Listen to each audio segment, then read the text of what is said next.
Decíamos, a ver si recuerdan una partecita, cierra el celular, por favor, que los esfínteres, todos los esfínteres son involuntarios, excepto los esfínteres externos, anal y vesical, ¿no? Porque eso tiene lógica, ¿no? Tiene lógica.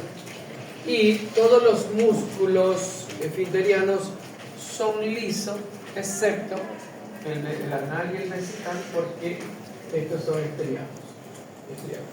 Porque todo músculo estriado es voluntario, ¿verdad?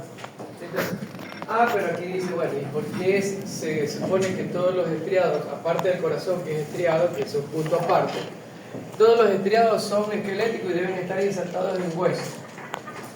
Justamente por eso se trata de la excepción de la regla, porque todo músculo estriado está insertado en hueso, excepto estos dos músculos, estos dos esfínteres, porque está formando un anillo que siempre está contraído. Siempre debe estar contraído. Y verá.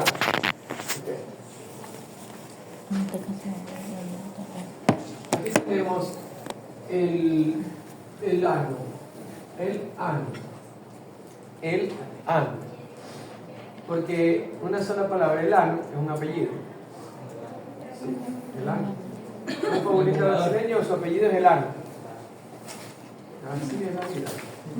Entonces, el ano tiene el esfínter anal interno liso, involuntario.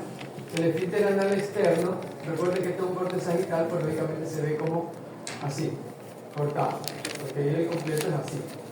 Entonces, este esfínter anal externo es estriado voluntario. Y eso tiene una explicación muy, pero muy lógica, ¿no? Muy lógica. ¿Sí saben lo que es la lógica? Mira, cuando la materia fecal empieza a llegar aquí, se activa un movimiento, y esto lo van a ver en Morfo 2, un movimiento que se llama peristalsis. El músculo del recto está inhibido, no funciona mientras no haya contenido fecal en su estructura, en la ampolla rectal. Pero saque el hueso, doctora. Señoritas, te hacen el favor, estoy en clase, me hacen silencio, por favor. Le agradezco, usted sabe cómo es, ¿no?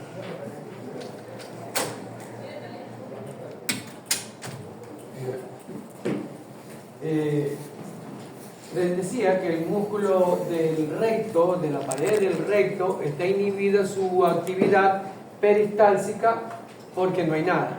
Pero ya cuando empieza a ocuparse por materia fecal acá, los receptores de la mucosa rectal envían el mensaje al sistema nervioso y el sistema nervioso, por medio del sistema nervioso autónomo, empieza a estimular ese músculo y empieza a contraerse.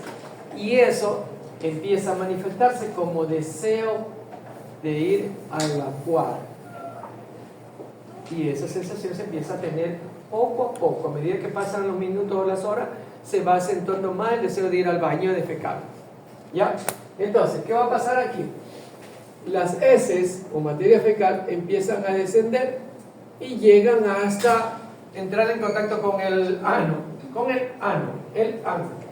Entonces, este ano que tiene un músculo esfinteriano liso, involuntario, hará resistencia tanto en cuanto no haya mucha presión por parte de la peristalsis del músculo del recto. Pero entre más presión hace hacia el ano, el esfínter anal interno va a terminar siendo vencido por la materia fecal y llega aquí, y este se abre acá, y lógicamente pues va a haber presencia de materia fecal ahí. Pero ya llega la materia fecal, las heces, venció al esfínter anal interno, pero se encuentra acá con el anal externo, que ese es voluntario y ese es poderoso, ¿verdad? y ese, como todos los esfínteres están contraídos y este que es voluntario, se lo controla con el cerebro. Entonces, cuando se tiene materia fecal, se tiene el deseo imperativo de defecar. Pero si no tiene un baño a la disposición,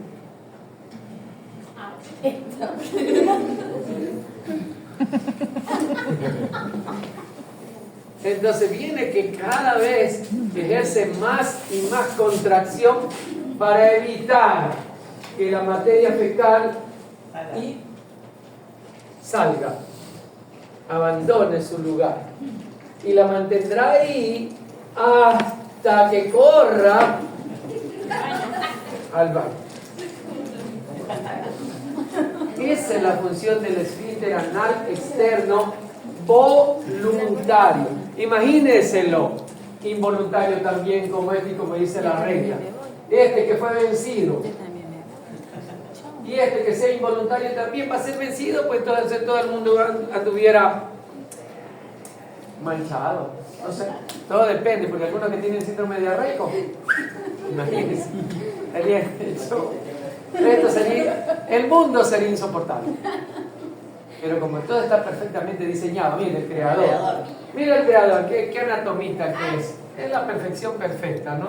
Saben que el ser humano es así. Entonces dijo, estos cuates van a tener urgencias acá, le vamos a poner un poderoso aquí, estriado. El diseñador. Lo mismo pasa con la vejiga. Tiene que haber un esfínter vesical externo cuyo tejido es estriado voluntario para mantenerlo contraído mientras busca un baño para evacuar. Pero en ambos casos sabemos que la urgencia es urgencia.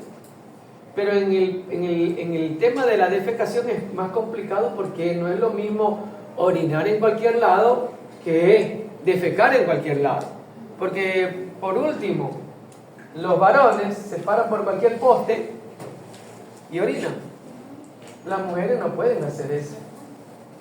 Aunque ya han diseñado un dispositivo que es un embudo que se acopla perfectamente a la pacharaca y por ahí orina.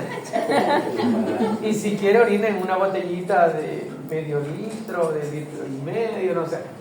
Pero bueno, han diseñado, usted sabe que los chinos son, pero creada la necesidad, elaborada la solución. Pero igual es complicado para una mujer hacer ese tipo de situaciones en público. El varón es una desgracia completa. Ya, pero defecar es triste, pues. Y sobre todo donde no hay un baño. A veces aquí, ¿dónde están cerrados los baños? Está cerrado. Tienen que ir a buscar el baño del comisariato o el de la parada de la metrovía. Ahí hay baño. Hay lugares, ¿no? Y si no, pues por un rinconcito debajo del puente. Y tomarse las circunstancias. No es lógico que un ser humano ande por cualquier lado evacuando, ¿no? Tiene que tener control sobre esos esfínteres para evitarlo. Ahora, entonces se cumple el principio que dice el concepto. ¿Qué dice el concepto?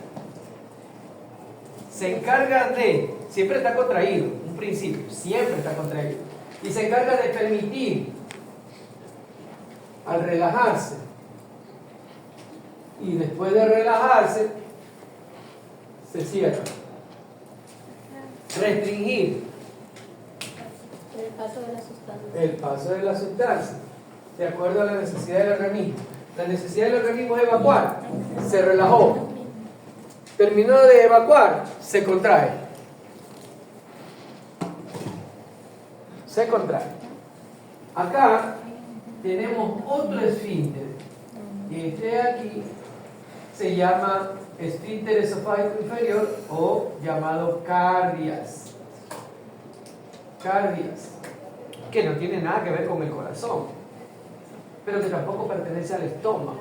Este es un comunicante entre el esófago y el estómago, y como se llama esofágico, pertenece al esófago. El esófago es un conducto que tiene un esfínter esofágico superior y el esfínter esofágico inferior o cáliz. Siempre están contraídos.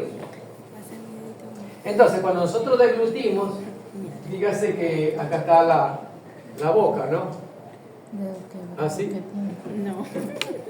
Come aquí, mastica, y deglute.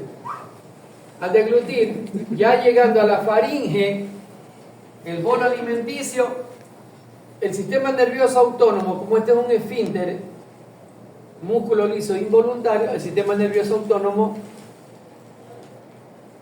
activa para que se abre el esfínter, se relaja, permite el paso del bolo, el bolo va descendiendo y el esfínter se cierra. Sigue el bolo. Cuando ya llega a la parte inferior, esto va entre 3 y 5 segundos, desde que se deglute hasta que llega al estómago.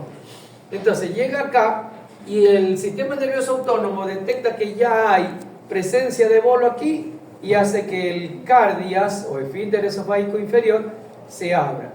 Pasa el bolo, cae en el estómago y este cardias se vuelve a cerrar. Entonces se cumple el principio que permitió el paso de la sustancia de acuerdo a la necesidad que tenemos, que es alimentarnos, y después de que pasó el bolo al estómago, se cerró el esfínter. ¿Para qué? Para el complemento del principio, impedir o restringir que este bolo retorne acá. El reflujo, que no se produzca el reflujo. ¿Por qué? ¿Por qué? ¿Por qué? Porque recuerden que en el estómago hay jugo gástrico y que tiene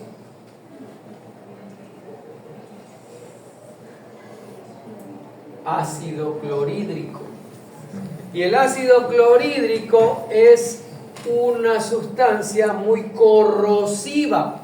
Entonces, si esto se mezcla con el ácido clorhídrico y hay falla del esfínter, va a refluir. La mucosa gástrica está diseñada para soportar el ácido clorhídrico. La mucosa esofágica no. Entonces, constante reflujo va a lesionar y va a producir esto. No, ¿por qué se adelanta? ¿Por qué se adelanta? Primero comienza con lo que se llama el caso clínico esofagitis por reflujo. Esa es una patología de diagnóstico. Se diagnostica esofagitis por reflujo, que tiene que ser tratada lo más pronto posible, solucionada. Cuando el paciente tiene todo el tiempo esa esofagitis, lo primero que va a provocar son estas estructuras ulcerosas que pueden sangrar. Y eso después en crónico se vuelve cáncer, podría volver cáncer. No es una condición sine qua non que va a haber cáncer, pero puede convertirse en un cáncer. Recuerden que en medicina 2 más 2 no es 4. Puede, como no puede. Puede vivir con una esofagitis crónica y no tener cáncer. O puede que en las primeras instancias de la esofagitis crónica se diagnostica el cáncer de esófago. Eso es lo mismo que dicen que es como una úlcera gástrica, ¿sí? No. Claro, esta es una úlcera esofágica sangrante, esta es una hemorragia digestiva alta. Esto, la úlcera que causa en el estómago y la úlcera que causa en el duodeno acá. Todas esas úlceras van a formar parte de lo que se conoce como hemorragia digestiva alta. ¿Sí? ¿Me hago entender? Entonces, esto es lo que evita el buen funcionamiento del esfínter. Por eso es que dice permite y o restringe. Permitió y después restringe para que no refluya. Permite el paso y restringe las. Y restringe el retorno hacia acá. Restringe, impide el retorno hacia el esófago. Entonces ahí todo se procesa y aquí hay otro esfínter. Se llama esfínter pilórico, que comunica el estómago con el duodeno. Pilas con esto. Se forma el quimo. Quimo es ácido. pasa, cuando ya está listo el quimo, esto demora entre 2 y 4 horas aquí procesando la comida. Cuando ya ha terminado de procesarse, se forma el quimo.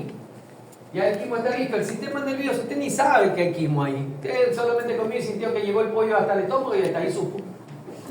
Hasta ahí lo supo. Porque de ahí para adelante, como es involuntario el movimiento de todo el tubo digestivo, uno ni se entera. Solo se entera que sí trabajó cuando al día siguiente le toca ir al bañito. Entonces, aquí, el quimo pasa, el sistema nervioso permite que se relaje el esfínter pilórico y pasa el quimo. Después de que pasa el quimo, el esfínter pilórico se cierra. ¿Para qué? El mismo principio. Permitió el paso de la sustancia y ahora restringe o impide que esta sustancia, que ya llegando al duodeno, se mezcla con ese otro poderoso corrosivo que se llama bilis. Entonces, mezclarse con bilis, y si regresa, la bilis va a dañar al estómago, le va a afectar al estómago. ¿Por qué? Porque la mucosa gástrica está acondicionada y está preparada para soportar el ácido clorhídrico, pero no la bilis, que es una sustancia química. La mucosa duodenal está preparada para esta bilis, la gástrica no. Entonces va a causar trastornos si hay reflujo de quimo que pasó al duodeno, se mezcló con bilis y refluye para acá. Entonces, esta es la función del esfínter, impedir que retorne. ¿Y si retorna qué pasa? Le estoy diciendo que va a causar trastornos. No, digamos, y eso no se puede, así la persona la vomita también. El vómito es otra cosa. Estamos hablando de digamos que vomiten la bilis. Sí, pero eso sí se da cuando vomita. Pero vomita, ¿por qué vomita? Vomita porque comió algo que está contaminado, hay intoxicación alimenticia. Vomita porque bebió alcohol y el alcohol produce esa sensación de vómito, náusea y vómito. Vomita porque ingirió fármacos que causaron irritación gástrica y vomitó. Puede vomitar por cualquiera de las circunstancias que sea, pero ese ya son trastornos. Estamos hablando de la parte anatómica y fisiológica. Ya, ¿se entiende? Entonces, ahora los vómitos son fortuitos. Estamos hablando de algo que ocurra, así como este de acá, que ocurre de manera crónica. Eso va a causar ese trastorno crónico. Acá no puede haber trastorno ni agudo ni crónico. Aquí esto siempre tiene que trabajar perfectamente. Por eso es la función del esfínter. Este esfínter no falla, porque si falla el estómago es el que va a sufrir, porque va a haber reflujo de la bilis, aparte del jugo pancreático que también está ahí presente. Los esfínteres no fallan, no deben fallar. El esfínter que siempre falla o podría fallar es este. Y hay muchas patologías, muchos casos clínicos de esto. Pero el del pilórico no. ¿Ya? De ahí que uno vomita, pues eso es fortuito. Porque uno enseguida que un paciente llega con vómitos constantes, 2, 3, 4, 5 vómitos, antieméticos, para inhibir, porque sabemos que aparte de la descompensación que tiene un paciente que vomita mucho, es el daño que pueda sufrir por presencia de bilis en el estómago. Porque los vómitos pueden ser solo gástrico, el contenido gástrico, sale el quimo con ácido clorhídrico. Va a irritar el ácido a la mucosa esofágica, a la mucosa faríngea, a la mucosa bucal y tal vez a la mucosa nasal, porque el vómito suele salir también por la nariz, por la comunicación que hay por detrás. Pero si sale con bilis, esa bilis sumada al ácido clorhídrico va pues a causar serios trastornos en esta vida. Y si los vómitos son constantes, el vómito entonces se convierte en gástrico, vómito de origen gástrico o gastroduodenal. Cuando el vómito sale verde amarillento, es desde el duodeno. Cuando solo sale con contenido gástrico alimentario, es desde aquí, desde el estómago solamente. Ahora, la bilis no es verde amarillenta, que suelen decir siempre, vomité la bilis, pura bilis de color verde, amarillo verdoso, dicen. Mentira, eso no es cierto, la bilis es verde, verde. Lo que es amarillento es el jugo pancreático. Pero como los dos son liberados en el mismo conducto al mismo tiempo, se mezclan y se vuelve verde amarillento. Eso, Morfo 2 le va a explicar eso mejor. Ya.